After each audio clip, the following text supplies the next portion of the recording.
The evening air was crisp as a young college student drove through the quiet streets of Georgetown, heading home after a long study session at the library. Her pre-law books were neatly stacked in the passenger seat, and she hummed along to soft music playing on the radio. The streetlights cast a gentle glow on the residential area as she carefully followed all traffic rules, just as her father had taught her. At precisely 9:45 p.m., red and blue lights flashed in her rearview mirror. She took a deep breath, remembering her father's advice about staying calm during traffic stops.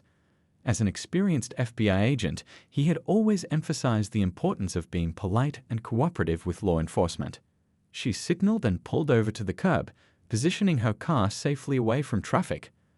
Following the protocol she knew by heart, she turned off the engine, placed her hands at 10 and 2 on the steering wheel, and waited. The police officer approached slowly, his flashlight beam sweeping across her car's interior.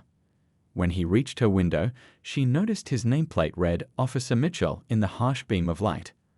License and registration, he barked, his tone unnecessarily harsh for what should have been a routine stop. She kept her movements slow and deliberate as she reached for her documents, announcing each action before making it. Another safety tip from her father.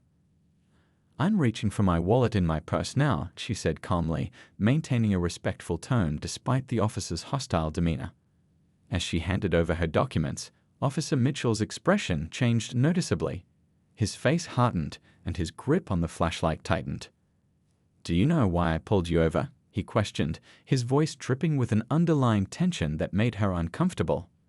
"No, sir, I don't," she replied honestly, maintaining eye contact through the side mirror as her father had taught her. "You ran that stop sign back there," Officer Mitchell claimed, though she knew with absolute certainty that she had made a complete stop. She had even counted to 3, a habit she developed during her driving lessons. "Sir, I'm certain I came to a complete stop," she responded politely but firmly. "I always do, especially in residential areas." The officer's demeanor shifted dramatically at her response. His face flushed with anger, and he leaned closer to her window. "Are you saying I'm lying?" he demanded, his voice rising.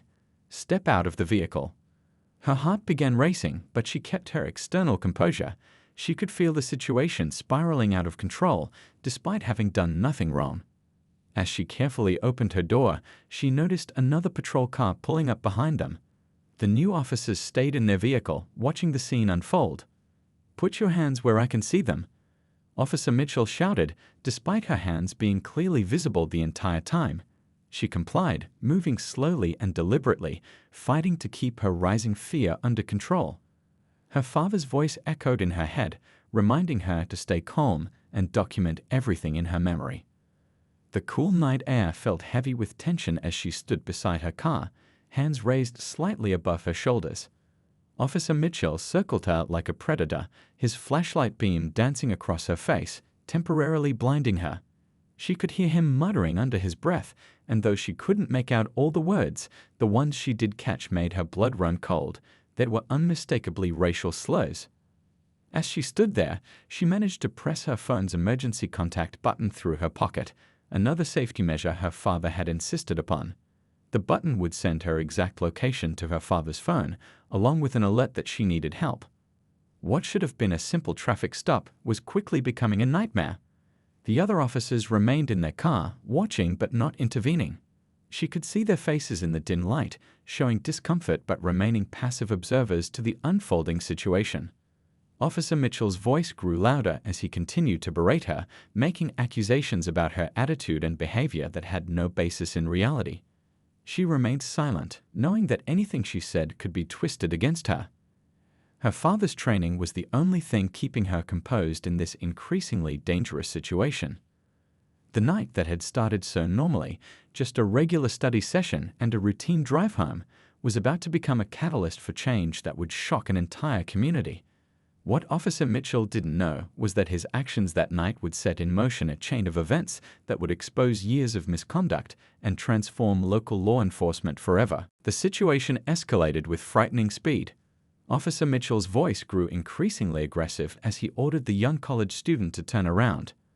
The metal handcuffs felt ice-cold against her wrists as he roughly secured them, tight enough to make her wince in pain. Her heart pounded in her chest, but she forced herself to stay calm, silently documenting every detail of this nightmare. "Stop resisting," Officer Mitchell shouted, though she hadn't moved a muscle. His grip on her arm tightened unnecessarily as he guided her toward his patrol car. She could hear the crunch of gravel under their feet, the sound of distant traffic, and the static of police radios, every detail burning into her memory. "Sir," she said steadily, despite her fear, "I'm not resisting. I'm cooperating fully." Her voice remained level, even as she felt tears threatening to form in her eyes. The other officers had finally stepped out of their vehicle but kept their distance, their faces showing obvious discomfort with the situation unfolding before them. One of them, a younger officer, took a half step forward as if to intervene but stopped when Officer Mitchell shot him a warning glare. The message was clear. This was Mitchell's stop, and no one was to interfere. The young officer's hand nervously adjusted his body camera, ensuring it was recording everything. As Officer Mitchell roughly pushed her into the back of his patrol car, she caught a glimpse of her phone on the ground near her vehicle. It must have fallen during the arrest. The screen glowed briefly, confirming that her emergency alert had been sent. She took small comfort in knowing her father would soon be aware of her situation. The drive to the precinct was tense and silent. Through the partition, she could hear Officer Mitchell radioing ahead, painting a completely false narrative of her arrest. According to his report, she had been combative, disrespectful, and had actively resisted arrest, all complete fabrications that made her blood boil, though she maintained her composure. The precinct's fluorescent lights buzzed overhead as Officer Mitchell paraded her through the building. Other officers and staff members looked up from their work, some with curiosity, others with concern. A few seemed to recognize Officer Mitchell's familiar pattern of behavior, quickly averting their eyes and burying themselves in paperwork. At the booking desk, the processing officer looked uncomfortable as Officer Mitchell listed the charges: resisting arrest, disorderly conduct, and disrespecting a police officer. Each charge was more ridiculous than the last, but the processing officer typed them in without question, though his fingers seemed to hesitate over the keyboard. "I need to make my phone call," she stated firmly, remembering her rights. The booking officer nodded, but Officer Mitchell interrupted. "You'll get your call when we're done processing you," he sneered, deliberately slowing down the booking process. She noticed him glancing nervously at his watch every few minutes, perhaps realizing that her emergency alert might have already set wheels in motion. The fingerprinting process was particularly unpleasant, with Officer Mitchell applying unnecessary pressure to each finger as he rolled it across the scanner. She remained silent, knowing that every moment of this ordeal would soon come under intense scrutiny. In the holding area, she sat quietly on a cold metal bench, her mind racing but her exterior calm. Other officers passed by, some throwing curious glances her way. She could hear whispered conversations, catching fragments of concerned discussions about Officer Mitchell's behavior. The precinct's atmosphere shifted subtly as time passed. There was an increasing tension in the air, like the quiet before a storm. Officers began moving more quickly, speaking in hushed tones, and throwing anxious glances toward the front entrance. What they didn't know was that several miles away, her father was already in motion. As one of the FBI's most respected agents, he had received her emergency alert and was methodically gathering resources for what would become one of the most thorough investigations into police misconduct the city had ever seen. In the holding cell, she closed her eyes and took deep breaths, knowing that justice would come, not through violence or revenge, but through the proper channels of law and order, the very system her father had dedicated his life to upholding. The young officer who had witnessed her arrest paced nervously near the holding area, clearly wrestling with his conscience about what he had seen. Little did Officer Mitchell know, but his actions that night would not only end his career, but would spark a movement for change within the entire department. The young woman's unjust arrest would become the catalyst that would expose years of hidden misconduct and transform local law enforcement forever. The FBI conference room fell silent as the veteran agent's phone lit up with the emergency alert. 20 years of professional composure nearly cracked as he read the message showing his daughter's location at a local police precinct. His colleagues watched as he calmly closed his laptop, his face a mask of controlled emotion. "We'll continue this briefing tomorrow," he said, his voice steady despite the storm brewing inside him. The other agents nodded, recognizing the steel in his tone. They'd worked with him long enough to know that something serious was happening. The unit chief gave him a knowing look. Family came first, especially in their line of work. As he strode through the FBI building's corridors, his mind was already mapping out the proper protocols and procedures. His footsteps echoed off the marble floors, each step measured and purposeful. Junior agents stepped aside as he passed, sensing the intensity radiating from their senior colleague. In his office, he quickly accessed his computer, pulling up the GPS coordinates from his daughter's alert. His hands moved swiftly across the keyboard, documenting every detail. Years of experience had taught him the importance of proper documentation from the very beginning. "Sir," his assistant called from the doorway, "I've got the precinct's duty roster for tonight." She handed him a freshly printed document, already anticipating what he would need. "And the traffic camera feeds from the area have been secured." He nodded gratefully, his eyes scanning the roster. 23 years in the FBI had taught him to work within the system, to fight injustice with justice, and to let evidence speak louder than emotions. He picked up his phone and made 3 quick calls to the Department of Justice's Civil Rights Division, to Internal Affairs, and to a trusted judge who could expedite warrants if needed. The drive to the precinct was a study in self-control. His hands gripped the steering wheel firmly as he navigated through evening traffic, his mind racing but focused. The car's blue digital clock showed 10:37 p.m. as he pulled into the precinct parking lot, noting the positions of security cameras and witness potential. Inside the precinct, the atmosphere shifted noticeably as he showed his FBI credentials. Officers who had been chatting at their desks suddenly became very interested in their paperwork. The desk sergeant's eyes widened slightly as he read the credentials. "I'm here about a recent arrest," he stated, his voice carrying the weight of 2 decades of federal authority. The sergeant's fingers nervously danced across his keyboard, pulling up the booking information. As he waited, his trained eye took in every detail of the precinct. He noticed the security camera angles, the nervous glances between officers, and particularly a young officer who seemed especially anxious, repeatedly looking between his body camera and his superior's office. The holding area was his next stop. Through the window, he saw his daughter sitting straight-backed on the bench, her composure intact despite the circumstances. Pride mixed with anger in his chest. She was handling this exactly as he taught her, but she should never have had to use those lessons. "Agent, sir," a young officer approached him, speaking in low tones. "About the arrest. There's something you should know." The young officer glanced nervously over his shoulder before continuing. "My body camera, it caught everything."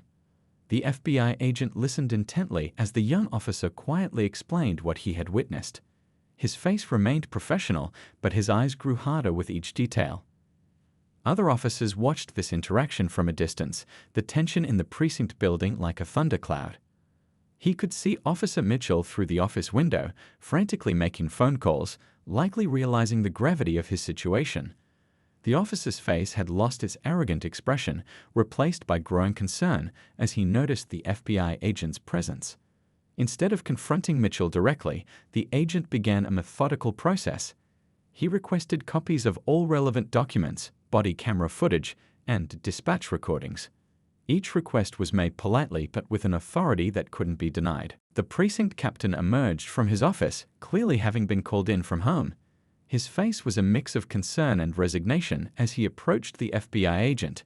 This wasn't the first complaint about Officer Mitchell, but it would definitely be the last. As the agent worked, his phone buzzed continuously with responses to his earlier calls. The wheels of justice were already turning. The Department of Justice was mobilizing resources, Internal Affairs was pulling files, and warrants were being prepared. By midnight, what had started as a routine traffic stop had evolved into something much larger. The FBI agent's daughter would be released soon, but this was just the beginning. Years of unchecked misconduct were about to come to light, and a department-wide reckoning was inevitable. Through it all, the agent maintained his professional demeanor, even as his internal fury burned white-hot. He knew that the best revenge wouldn't come from anger or confrontation, but from something far more powerful, the systematic application of justice. The morning after the arrest, the FBI agent's office buzzed with focused activity. Computer screens displayed various police reports, personnel files, and civilian complaints spanning the last 5 years. 2 junior agents worked quietly in the corner, organizing data into clear patterns while their senior colleague made phone calls. Yes, that's right, the agent spoke into his phone, his voice steady but determined. I need access to all civilian complaints filed against the department in the past 60 months. He paused, listening. Yes, I understand the volume. Send everything. The investigation was taking shape like a puzzle being solved in reverse. Each new piece of information revealed a darker picture of Officer Mitchell's past behavior. The agent's desk was now covered with carefully organized files, each telling its own story of misconduct swept under the rug. A knock on the door interrupted his concentration. "Sir," a young analyst stepped in, holding a tablet. "We found something interesting in the body camera footage archives." She placed the tablet in front of him, playing a video from 6 months ago. The footage showed Officer Mitchell during another traffic stop, displaying the same pattern of aggressive behavior. The agent leaned back in his chair, rubbing his temples. This wasn't just about his daughter anymore. A clear pattern was emerging, one that suggested systemic problems within the entire department. His phone buzzed again.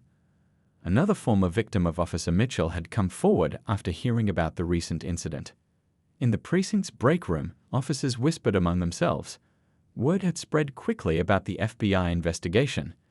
The young officer who had witnessed the arrest sat alone, his coffee untouched, wrestling with his conscience. Finally, he stood up and walked to his locker, pulling out a small notebook where he documented similar incidents he'd witnessed over the past year. Back at the FBI office, the investigation team had set up a dedicated conference room. Timeline charts covered one wall, showing a disturbing pattern of escalating incidents. Another wall displayed a network of connections between Officer Mitchell and various superior officers who had dismissed complaints against him. "Look at this," one of the junior agents called out, pointing to his screen. 3 separate complaints were filed last summer, all showing the same pattern. All 3 were dismissed by the same supervisor within 48 hours. The FBI agent nodded, adding another red string to the evidence board. The Department of Justice representatives arrived that afternoon, their faces grave as they reviewed the mounting evidence. The civil rights violations were clear and numerous. As they discussed strategy, more reports kept flowing in. It seemed that Officer Mitchell's arrest of the agent's daughter had opened a floodgate. In a small coffee shop across from the precinct, a retired police sergeant met with the FBI agent. "I tried to report his behavior years ago," the sergeant said quietly, sliding a folder across the table. "But nobody wanted to listen. They said it would hurt department morale." The folder contained unofficial records the sergeant had kept, documenting incidents that never made it into official reports. The investigation expanded beyond Officer Mitchell. Questions arose about why so many complaints had been dismissed, why supervisors had looked the other way, and how such behavior had been allowed to continue for so long. The FBI agent methodically followed each lead, building an airtight case that would be impossible to ignore. Community members began coming forward, sharing their stories with renewed courage. A local civil rights organization provided additional documentation, including video footage from residents who had been afraid to speak up before. Each new piece of evidence strengthened the case. The young officer who had witnessed the arrest finally made his decision.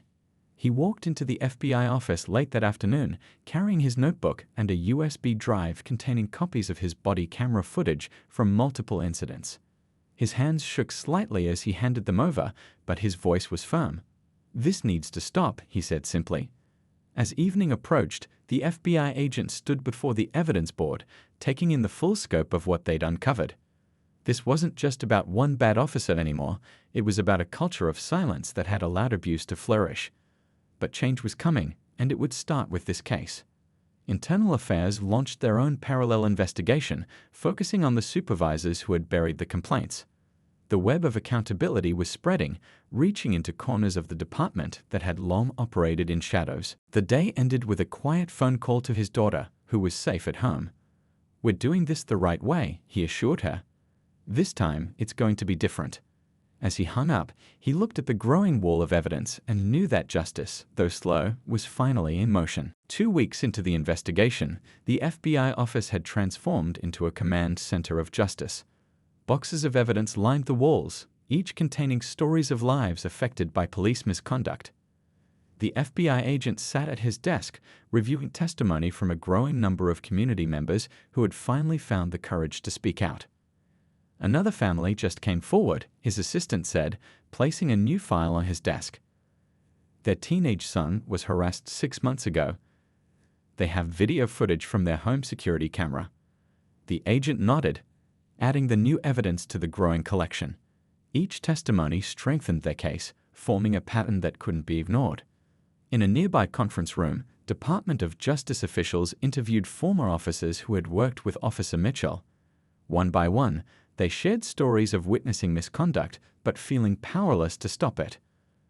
A retired officer wiped tears from his eyes as he described how his complaints had been dismissed, eventually leading to his early retirement. The culture of silence was suffocating, the retired officer explained, his voice heavy with regret. If you spoke up, you were labeled a troublemaker. Your backup would arrive a little slower each time you called for help. His testimony painted a picture of a system that protected wrongdoers at the expense of good officers. The young officer who had witnessed the arrest of the agent's daughter had become a valuable ally. His detailed notes and preserved body camera footage provided crucial evidence of multiple incidents. Other junior officers, inspired by his courage, began coming forward with their own observations and records. Community meetings were organized in church basements and local community centers. People who had never dared to speak up before shared their experiences.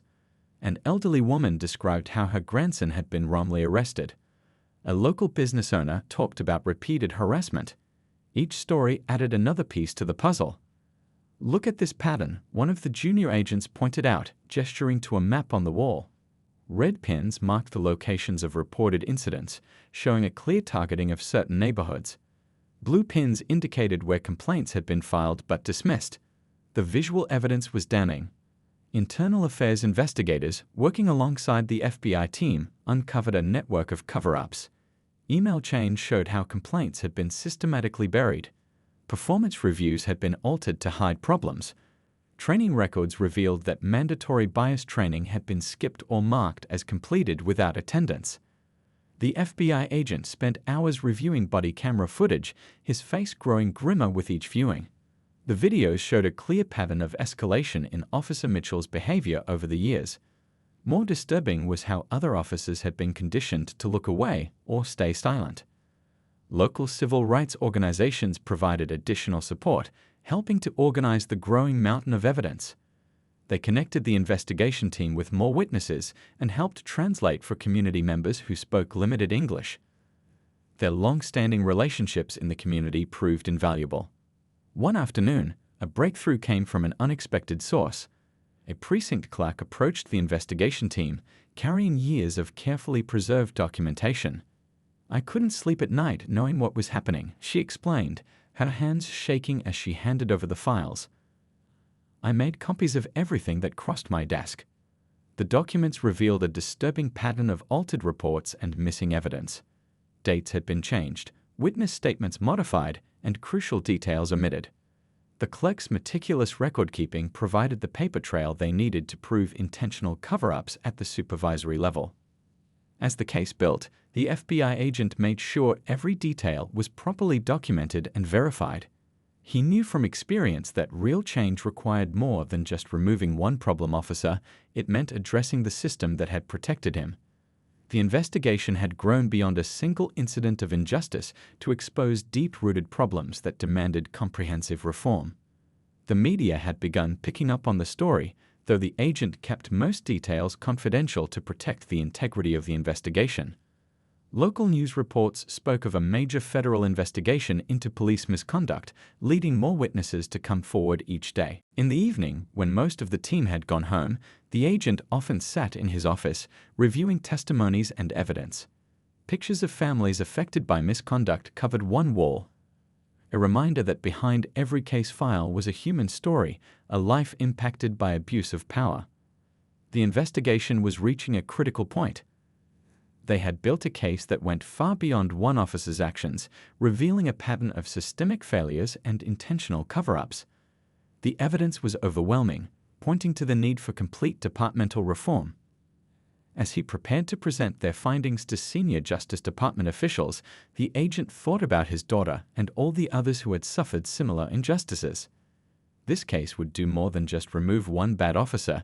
It would help create lasting change in how law enforcement operated in their community. The morning of the Department of Justice announcement arrived with a sense of anticipation hanging in the air. News vans lined the street outside the federal building, their satellite dishes reaching toward the clear blue sky. Inside, the FBI agent stood quietly at the back of the packed press room, watching as months of careful investigation were about to become public. The U.S. attorney stepped up to the podium, cameras flashing as she opened a thick folder. "Today, we are announcing federal civil rights charges against Officer Mitchell and 4 superior officers," she began, her voice firm and clear. The room fell silent as she detailed the extensive pattern of misconduct and systematic cover-ups that had been uncovered. In the police precinct across town, officers gathered around TV screens, watching the announcement with mixed emotions. The young officer who had first spoken up felt a weight lift from his shoulders. Others shifted uncomfortably as the extent of the department's failures was laid bare for all to see. "The investigation has revealed a disturbing pattern of racial profiling, excessive force, and deliberate suppression of complaints," the U.S. attorney continued. She outlined how the investigation had uncovered dozens of incidents spanning several years, all methodically documented and verified. Back in his office, the FBI agent watched his daughter's face as she viewed the press conference on TV. She sat straight-backed in her chair, tears sliding silently down her cheeks as she heard story after story that mirrored her own experience. Her unjust arrest had become the catalyst for change that would help countless others. The charges were comprehensive: civil rights violations, obstruction of justice, falsifying official records, and conspiracy to violate constitutional rights. The U.S. attorney explained how superior officers had systematically buried complaints and protected Officer Mitchell despite clear evidence of misconduct. Inside the precinct, internal affairs officers were already implementing immediate changes. New oversight procedures were being put in place, and officers were being briefed on updated protocols. The atmosphere was tense but hopeful. Many officers welcomed the chance for real reform. Community leaders gathered at a local church to watch the announcement together. As each charge was read, people nodded in recognition of their own experiences. An elderly man squeezed his grandson's hand, remembering their own encounter with Officer Mitchell months ago. Now, finally, their voices had been heard. The civil rights attorney representing the FBI agent's daughter stood before another group of reporters, announcing a class action lawsuit on behalf of all those who had been wrongfully targeted. "This isn't about money," she explained. "This is about accountability and ensuring these abuses never happen again." Officer Mitchell was placed on administrative leave pending arrest. His superior officers, faced with overwhelming evidence of their involvement in the cover-up, were also suspended. The young officer who had helped break the case of silence was appointed to a new department ethics committee. As the day progressed, more stories emerged. People felt empowered to speak up, knowing they would finally be heard. Local news channels interviewed community members who shared their experiences, their relief palpable as they realized they were no longer alone. The FBI agent received calls from law enforcement agencies across the country, asking about the investigation process. This case was becoming a blueprint for addressing systemic misconduct and implementing real change. He carefully documented every step they had taken, creating a guide for future investigations. In the evening, a community meeting was held at the local high school. The U.S. attorney and FBI agent attended, listening as people shared their hopes for the future of local law enforcement. The atmosphere was different now. Instead of fear and resignation, there was hope and determination. The police chief announced his retirement, acknowledging his failure to address these issues earlier. His replacement would be chosen through a new process involving community input and oversight. It was another sign of the sweeping changes taking place. The FBI agent's daughter stood before the crowd, her voice steady as she shared her story. But instead of focusing on the injustice she had faced, she spoke about the positive changes that had come from it. Her words inspired others to see this as a beginning rather than an ending. As night fell, the FBI agent sat in his office reviewing the day's events. The wall of evidence that had seemed so daunting weeks ago had served its purpose. Justice was being served, not through violence or revenge, but through the patient, determined application of law. A new chapter was beginning for the police department and the community it served. Training programs were being revamped, oversight mechanisms strengthened, and community engagement prioritized. What had started as one wrongful arrest had grown into a movement for lasting change. 6 months after the Department of Justice announcement, the changes in the police department were visible to everyone. The old guard had been replaced by officers committed to community-focused policing. The precinct walls, once bare and institutional, now displayed community artwork and educational posters about citizens' rights in multiple languages. The FBI agent's daughter stood at the podium in the law school auditorium, sharing her story with a new generation of future lawyers. Her voice carried the weight of experience but also the lightness of hope. "What happened to me was wrong," she told the attentive audience, "but what came after showed how justice should really work." In the courthouse downtown, Officer Mitchell's trial had concluded. Found guilty on multiple civil rights violations, he faced significant prison time. More importantly, his case had become a precedent for holding law enforcement accountable. The superior officers who had covered for him had also faced justice, accepting plea deals in exchange for helping reform the system they had corrupted. The young officer who had first spoken up was now leading training sessions for new recruits. "Your badge is a symbol of public trust," he would tell them, "and that trust must be earned every single day." His courage in coming forward had earned him respect from both fellow officers and the community. Community police advisory boards had been established in every district, giving residents a real voice in law enforcement policies. Monthly meetings were well attended, with honest discussions replacing the old atmosphere of fear and distrust. Officers were now required to attend these meetings, putting faces and stories to the neighborhoods they served. The FBI agent watched with quiet satisfaction as his daughter threw herself into civil rights law. She had turned her traumatic experience into a mission to help others, working with a nonprofit organization that provided legal assistance to victims of police misconduct. Her desk was often piled high with case files, each representing someone who needed their voice heard. The retired police sergeant who had provided crucial evidence during the investigation now mentored young officers, teaching them about ethical policing and the importance of speaking up against wrongdoing. "Your silence can hurt more people than you know," he would say, sharing lessons learned from his own experiences. In the precinct break room, conversations had changed. Officers openly discussed challenging situations, asking for advice and support rather than hiding behind a wall of silence. The new chief had implemented a peer support program, recognizing that good policing required both accountability and understanding. The local high school invited officers to speak with students about their rights and responsibilities. These sessions, once tense and confrontational, had become opportunities for real dialogue.